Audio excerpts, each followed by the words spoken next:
Hello viewers. तर आमच्या वंशला ना जेवण टी व्ही बघता बघता जेवण पाहिजे किंवा मोबाईल बघता बघता असं जेवणच नाही करत. तुमच्या पण कडे असंच आहे का?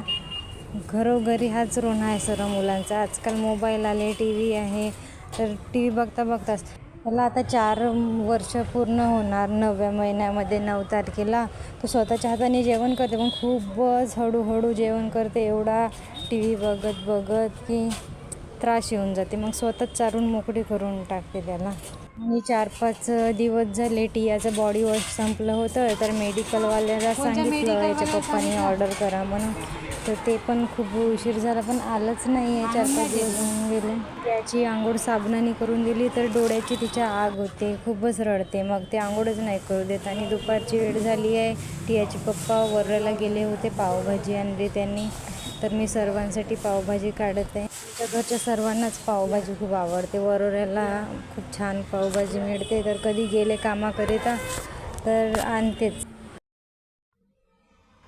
ये ये प्लेट बनवून झाल्यावर नंतर मी बाबाला पहिले नेऊन दिली. बाबा खाऊ की नाही असे विचार करत होते. त्यांना आवडते, पण काही दिवस झाले त्यांचं जेवणच नाही होते बरोबर. जेवणाच्या अगोदरच उलटी करते त्यांनी. दवाखाने केले पण काही आरामच नाही झाला आहे. एक बाईट घेतली आणि मग मी नाही खात म्हटले त्यांनी. मग ते पण आणून ठेवून दिलं वापस.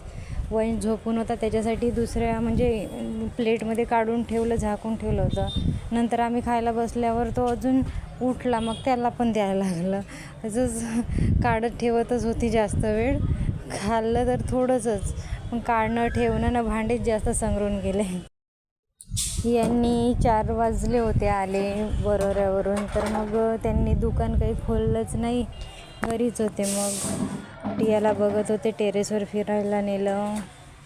पावभाजी खाऊन झाल्यावर नंतर माझी सासू आणि वंश वरोऱ्याला गेले. हळद होती तिथे, मेवण्याचं लग्न आहे. आम्ही पण उद्या वरोऱ्याला जाणार की नाही काही कन्फर्म नाही आहे.